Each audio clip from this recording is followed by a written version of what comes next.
हम लोग सिर्फ ना सिर्फ नीट के क्वेश्चंस करेंगे, यूज़ कर रहे हैं जो प्रीवियस ईयर्स क्वेश्चंस हैं। और इसमें सिर्फ हम नीट तो पहले नहीं होता था, पहले बहुत सारे कॉमन एंट्रेंस एग्ज़ाम्स होते थे, जैसे AI PMT था, फिर सारे स्टेट PMT होते थे जो pre medical test, CBSE CPMT था। तो ये सारे क्वेश्चन जितने भी क्वेश्चंस आए हुए हैं उसमें से आज हम लोग टोटल 25 क्वेश्चंस सॉल्व करेंगे। ठीक है, 25 क्वेश्चंस आज हमारा टारगेट है। चलो स्टार्ट करते हैं। अब जैसे क्वेश्चन नंबर 1 है, eight which stage of life the oogenesis process is initiated. यहाँ पे ये है प्रोसेस इज़ इनिशिएटेड। अब इस पर 4 ऑप्शंस आपको दिए हुए हैं, प्यूबर्टी, एम्ब्रियोनिक डेवलपमेंट, बर्थ और एडल्ट। तो इसका आंसर क्या होना चाहिए बच्चे, कहाँ पे oogenesis स्टार्ट होता है। तो अगर आप oogenesis जहाँ पे जो फॉर्मेशन ऑफ ओवम है ये स्टार्ट होता है कहाँ पे, एम्ब्रियोनिक डेवलपमेंट वाले स्टेज पे। तो आंसर इसका क्या हो जाएगा, बी ऑप्शन, बी इसका आंसर हो गया। सेकेंड क्वेश्चन हमारा है, which of the following secretes the hormone relaxin. So कौन सा हार्मोन हमारा यहाँ पे चेक करना है हमें, रिलैक्सिन कब सिक्रीट होता है during the later phase of pregnancy. और ये नीट 2021 में पूछा गया क्वेश्चन है। क्वेश्चन नंबर 2, इसमें रिलैक्सिन कब सिक्रीट होता है, रिलैक्सिन सिक्रीट होता है बाय द कॉर्पस ल्यूटियम। तो ये इसका आंसर हो गया बी ऑप्शन, जो कि है कॉर्पस ल्यूटियम। थर्ड क्वेश्चन हमारा है, गिवन बिलो, ये 2022 का क्वेश्चन है, given below are 2 statements. Statement 1 है, the release of sperms into seminiferous tubule is called spermiation. Statement 2 है स्पर्मियोजेनेसिस। अब यहाँ पे देखो स्पर्मिएशन, अगर आपको याद हो तो स्पर्मिएशन प्रोसेस है स्पर्मेटोजोआ का स्पर्म्स में कन्वर्ट होना, ये ट्रांसफॉर्मेशन फेज है। Release of sperms into seminiferous tubule is called spermiation. Statement 2, spermiogenesis is the process of formation of sperms from spermatogonia. अब आपको ये पता करना है कि कौन सा क्वेश्चन, कौन सा ऑप्शन सही है।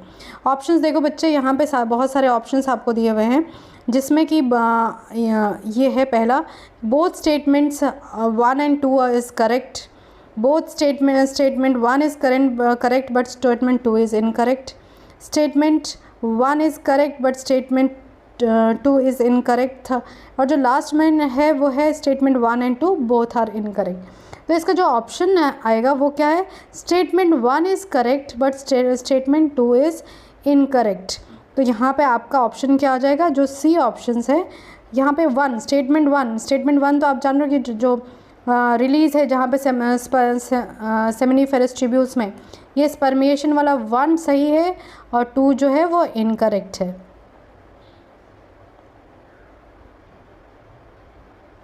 नेक्स्ट क्वेश्चन है बेटा, in a normal pregnant women the amount of total gonadotropin activity was assessed, the result was, किस चीज़ का लेवल हाई या लो पाया गया, उस पर ये क्वेश्चन है। अब जैसे ऑप्शंस आपको क्या दे रहा है, high level of circulating FSH and LH in the uterus, it stimulates implantation of the embryo. तो यहाँ पे पहला ऑप्शन में FSH और LH का हाई लेवल है। दूसरा है हाई लेवल ऑफ HCG और जो स्टिमुलेट कर रहा है एंडोमेट्रियल थिकनिंग को। थर्ड ऑप्शन में आपको दे रहा है high level of FSH and LH in the uterus to stimulate endometrial thickening. Next दे रहा है high level of circulating HCG to stimulate oestrogen and progesterone. तो इन सब में से जो ऑप्शन इसका होगा वो ऑप्शन है हमारा डी ऑप्शन। इसका आंसर जो है वो डी ऑप्शन करेक्ट है, डी। नेक्स्ट क्वेश्चन है, in human female the ovarian cycle begins with when. अब ओवेरियन साइकिल कब स्टार्ट होता है, जब level of estrogen reaches to the maximum. Hypothalamus stimulates anterior pituitary to increase its output of FSH and LH। Level of progesterone drops, hypothalamus increases FSH and LH। अब इस question का answer जो होगा वो है बी, जहाँ पे hypothalamus stimulate कर रहा है किसको, यहाँ पे मेजर रोल है पहले हाइपोथैलेमस को, ये खुद नहीं करता, ये एंटीरियर पिट्यूटरी को स्टिमुलेट करता है FSH और LH सिक्रीट करने के लिए। तो ये ऑप्शन हो गया इसका। क्वेश्चन नंबर 6 है, द लेडीज, यहाँ पे सॉरी ये मिस प्रिंट हो गया, यहाँ पे आपका हो जाएगा the Leydig, LEYDIG, Leydig cells. Leydig cells as found in human body are the secretory source of, ये क्या सिक्रीट करते हैं Leydig cells? अगर आपको ध्यान में होगा तो Leydig cells मैमेलियन टेस्टिस में ऐसे लॉन्ग सेल्स आपको मिलेंगे और इनका मेजर रोल क्या है? इनका मेजर रोल है एंड्रोजन सिक्रीट करना, मेल हार्मोन सिक्रीट करना जो कि है एंड्रोजेंस। नेक्स्ट क्वेश्चन है हमारा, sperm of animal species can not fertilise ova of species B because, अब यहाँ पे किसी भी स्पीसीज़ ए का जो स्पर्म है वो दूसरे स्पीसीज़ को फर्टिलाइज नहीं क्यों कर पाता? क्योंकि उसमें फर्टिलाइजिन ए और फर्टिलाइजिन बी दोनों कंपैटिबल नहीं हैं। Fertilizin of A is and fertilizin of B are compatible, A and B are not compatible। यहाँ पे है anti, not this one is ANTI, anti fertilization of A and B are not compatible। तो अब यहाँ पे आपको option में कैसे पता करना है? क्वेश्चन नंबर दिस, इसका आंसर क्या होगा हमारा? Anti fertilisation of A and fertilisation of B are compatible. तो उसका ए और ये बी कंपैटिबल है और इसीलिए कोई भी दो स्पीसीज़ के बीच में फर्टिलाइजेशन नहीं हो पाता। तो anti fertilisation of A and fertilisation of B are compatible. देखो बच्चों, यहाँ पे नेक्स्ट क्वेश्चन हमारा आ रहा है इस सीक्वेंस में, correct sequence of male accessory glands pouring their secretion into urethra. अब करेक्ट सीक्वेंस आप खुद से पहले बना लो कि क्या सीक्वेंस है। अगर ध्यान में हो तो इस तरह से वास्ट डिफरेंस था। तो पहला क्या आता है यहाँ पे? Seminiferous tubule. तो पहला हो गया सेमिनल वेसिकल, ये वन फर्स्ट आंसर ये वाला। दूसरा क्या होता है उसके बाद? प्रोस्टेट होता है और एक छोटा सा बल्बो यूरेथ्रल होता है। तो आपके ऑप्शंस में आपको अगर इस तरह से दे तो पहले खुद से बना लो कि कौन, क्योंकि आप जब सारे ऑप्शंस पढ़ने लगते हैं तो आप कंफ्यूज हो जाओगे। तो पहला सेमिनल वेसिकल, दूसरा प्रोस्टेट और तीसरा बल्बो यूरेथ्रल। तो हमारा ऑप्शन क्या हो जाएगा? ये जो बी ऑप्शन है ये हमारा करेक्ट आंसर है। Next question, which one of the following is not the function of placenta. यहाँ पे नॉट द लिखा हुआ है, यानी कि प्लेसेंटा जो रोल प्ले नहीं करता। पहला हो गया सिक्रीट ऑक्सीटोसिन ड्यूरिंग पार्चुरेशन, जो कि रोल है facilitate supply of oxygen and nutrients. और यहाँ पे secretes estrogen facilitates removal of carbon dioxide. अब आप जानते हो कि मेजर न्यूट्रिएंट और ऑक्सीजन सप्लाई करना उसका काम है। ईस्ट्रोजन वो सिक्रीट करता है, रिमूवल ऑफ वेस्ट मटेरियल उसका रोल है। तो हमारा ऑप्शन क्या हो गया? ये ए ऑप्शन हमारा सही ऑप्शन है।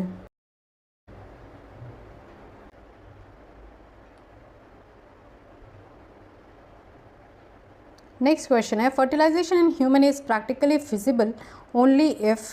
अब ओनली इफ़ यहाँ पे जो कंडीशंस आपके पास दी है, ovum and sperms are transported simultaneously to the ampullary isthmic junction. यहाँ पे सी मिसिंग है, same isthmic.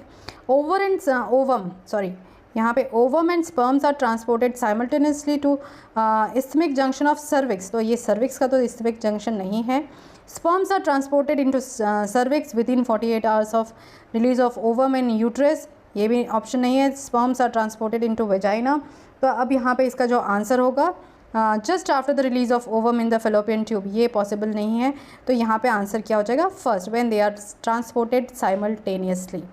During gametogenesis is normally diploid, जिसका प्लॉयडी लेवल 2n है। अब यहाँ पे आपको इसमें इन सारे में निकालना है कि कौन सा ऐसा ऑप्शन है जो कि इसमें करेक्ट होगा। तो यहाँ पे अगर आपको ध्यान होगा, स्पर्मेटेड मियोसिस, सेकेंड मियोसिस के बाद है पोलर बॉडी और ये सारा मियोटिक डिवीजन के बाद फॉर्म होते हैं। तो हमारा जो ऑप्शन होगा वो होगा स्पर्मेटोगोनिया, जो कि डिप्लॉयड सेल्स होते हैं। Capacitation refers to changes in the, यहाँ पे आपको फाइंड आउट करना है कि कैपेसिटेशन क्या है। ये 2015 का क्वेश्चन है। ओवम बिफोर फर्टिलाइजेशन, तो यहाँ पे ovum before fertilization, ovum after fertilization, sperm after fertilization और स्पर्म बिफोर फर्टिलाइजेशन। तो कैपेसिटेशन हमेशा किस पे होगा? कैपेसिटेशन होगा स्पर्म में, लेकिन ये फर्टिलाइजेशन से पहले होगा। स्पर्म में जो चेंजेस होंगे वो बिफोर फर्टिलाइजेशन होगा। तो ऑप्शन इसका डी है। ये तो बहुत इजी क्वेश्चन है। LH and FSH level during menstrual cycle increases on which day. तो ये तो सबको अभी याद होगा कि LH और FSH पीक पे होता है 14th डे, जो कि डे ऑफ ओव्यूलेशन है। और 14th डे यहाँ इसको जिसको हम LH सर्ज भी बोलते हैं, हाँ, पीक पे रहता है LH और FSH का level. The main function of mammalian corpus luteum is to produce, ये 2014 का क्वेश्चन है, जिसमें कि आपको 4 ऑप्शंस दिए हुए हैं, ईस्ट्रोजन, प्रोजेस्टेरॉन, ह्यूमन कोरियानिक गोनाडोट्रॉफिक, जिसको हम HCG भी बोलते हैं, फिर और ये रिलैक्सिन। तो यहाँ पे कौन सा हार्मोन है जिसका मेन फंक्शन कॉर्पस ल्यूटियम में है? तो मेन फंक्शन कॉर्पस ल्यूटियम में है प्रोजेस्टेरॉन का।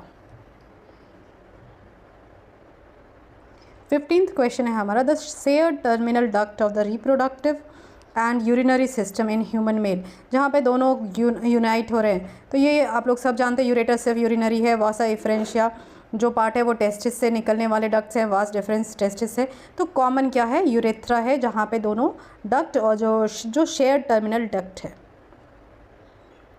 Select the incorrect statement. अब यहाँ पे LH and FSH triggers ovulation in ovary, ये स्टेटमेंट करेक्ट है। LH and FSH decrease gradually during the follicular phase. अब आप अभी हम लोग पहले क्वेश्चन में पढ़े कि दिस इंक्रीजेस, और इसमें लिख रहा है डिक्रीज, यानी कि यही जो है वो हमारा इनकरेक्ट ऑप्शन, यानी यही हमारा करेक्ट आंसर है। जहाँ पे वो डिक्रीज नहीं होगा, इंक्रीज होगा। सेवरल हार्मोन्स लाइक, बहुत सारे हार्मोन्स का नाम दिया हुआ है, HCG, HPL, prolactin, oestrogen, progesterone. यहाँ पे ये सारे हार्मोन्स कहाँ से प्रोड्यूस होते हैं? ओवरी से ये चारों प्रोड्यूस नहीं होगा। फेलोपियन ट्यूब में हार्मोन्स प्रोड्यूस नहीं होंगे। पिट्यूटरी अकेला ये सारे हार्मोन तो कौन रिलीज़ करता है? ये जो हार्मोन्स है वो रिलीज़ हो रहे हैं प्लेसेंटा से। तो ये सारे हार्मोन्स, चारों के चारों हार्मोन्स कौन सिक्रीट कर रहा है? Placenta. The hormone which act on the Sertoli cells and stimulate the process of spermiogenesis। अब यहाँ पे Sertoli cells में अगर आपको ध्यान में हो तो GnRH का कोई रोल नहीं है यहाँ पे। एंड्रोजेंस और FSH और LH, FSH का यहाँ पे रोल नहीं है, यहाँ सॉरी एंड्रोजेंस का यहाँ पे रोल नहीं है। जहाँ पे स्पर्मियोजेनेसिस का प्रोसेस है, तो स्पर्मियोजेनेसिस में रोल आएगा फॉलिकल स्टिमुलेटिंग हार्मोन्स का, और FSH का रोल है। तो करेक्ट ऑप्शन है FSH।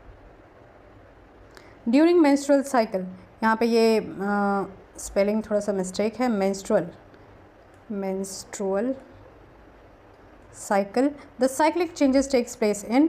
साइक्लिक चेंजेस अगर आपको यहाँ पे यूट्रस का स्ट्रक्चर याद हो तो आउटर वॉल को हम पेरीमीट्रियम, मिडिल को मायोमीट्रियम, और जो अंदर वाली लाइनिंग होती है यूट्रस की, ये हमारा पेयर शेप्ड ऑर्गन है, और अंदर वाली लाइनिंग पेरीमीट्रियम होती है, एंडोमीट्रियम होती है। और जो भी साइक्लिक चेंजेस है, जो पीरियोडिक शेड ऑफ है, वो एंडोमीट्रियल वॉल में होगा। तो आंसर होगा एंडोमीट्रियम। नेक्स्ट क्वेश्चन है, identify the complete and correct sequence in the passage of spermatozoa. ये 2015 का क्वेश्चन है, जिसमें बहुत सारे ऑप्शंस हैं, लेकिन हम जान रहे हैं कि जो स्टेप्स होता है वो होता है पहले सेमिनिफेरस ट्यूब्यूल, वहाँ से आएगा रेटे टेस्टिस में, वहाँ से आएगा वासा इफ्रेंशिया में, उसके बाद वासा इफ्रेंशिया से एपिडाइडमिस, और एपिडाइडमिस के बाद vas deferens, ejaculatory duct, urethra और वेजाइना। यानी कि ऑप्शन बी जो है वो करेक्ट ऑप्शन है। कि यहाँ पे अगर आपको टेस्टिस का स्ट्रक्चर ध्यान हो तो ये सेमिनिफेरस ट्यूब्यूल था, यहाँ से वासा इफ्रेंशिया था, इधर एपिडाइडमिस, यहाँ से वास डेफरेंस, और उसके बाद यूरेथ्रा, और फिर यहाँ पे वो जो वेजाइना में। तो option B is the correct answer. Select the most appropriate option, eyelids in human foetus separate in. इसका ऑप्शन हो जाएगा ऑप्शन बी, जो कि है 16 week. Hormones secreted by the placenta to maintain pregnancy are. यहाँ पे बहुत सारे हार्मोन्स का नाम है, जो HCL, HPL, प्रोजेस्टेरॉन और प्रोलैक्टिन। सारे ऑप्शंस में कौन सा ऑप्शन करेक्ट ऑप्शन है? क्योंकि एक सब में अलग दिया हुआ, जैसे यहाँ पे रिलैक्सिन है, यहाँ ईस्ट्रोजन है, और यहाँ ग्लूकोकॉर्टिकॉइड है। तो कौन सा मेंटेन प्रेगनेंसी को मेंटेन करने के लिए होता है? तो ये ऑप्शन इसका सी ऑप्शन होगा, जहाँ पे ईस्ट्रोजन भी है प्रोजेस्टेरॉन के साथ। अब हम लोग आ रहे हैं सेशन के एंड पे। 23rd question, the amnion of mammalian embryo is derived from. Amnion कहाँ से डिराइव होता है? एक्टोडर्म और मेसोडर्म से, एंडोडर्म और मेसोडर्म से, मेसोडर्म या ट्रोफोब्लास्ट, एक्टोडर्म या एंडोडर्म से। तो 23rd का इसका जो ऑप्शन होगा ये ऑप्शन नंबर ए, एक्टोडर्म और मेसोडर्म से एमनियन का लेयर बनता है। Extrusion of second polar body from egg nucleus occurs. Second polar body egg nucleus से कब बनता है? दैट इज़ लेट, यहाँ पे after entry of sperm, after fertilization, before entry of sperm, और लास्ट ऑप्शन है simultaneously with the first cleavage. तो इसका जो ऑप्शन होगा वो होगा first option, that is after entry of sperms before fertilization. Entry of sperm होगा लेकिन फर्टिलाइजेशन से पहले polar body, second polar body egg nucleus से अलग हो जाता है। लास्ट क्वेश्चन है हमारा, which of the following hormone level will cause release of ovum from the Graafian follicle. अब यहाँ पे देखिए बहुत सारे हैं, हाई कॉन्सेंट्रेशन, लो कॉन्सेंट्रेशन। अब आपको अपना ऑप्शन यहाँ पे सर्च करना है जो जानते हो कि कौन सा किस हार्मोन का लेवल हाई कॉन्सेंट्रेशन रहता है at the time of release of ovum. तो आप सब जान रहे हो कि हाई कॉन्सेंट्रेशन ऑफ ईस्ट्रोजन रहेगा। और इसके साथ हमने 25 क्वेश्चंस का सेशन कंप्लीट किया है। अगर आपको ये वीडियो पसंद आए तो प्लीज़ लाइक, शेयर और सब्सक्राइब ज़रूर करें। Thank you.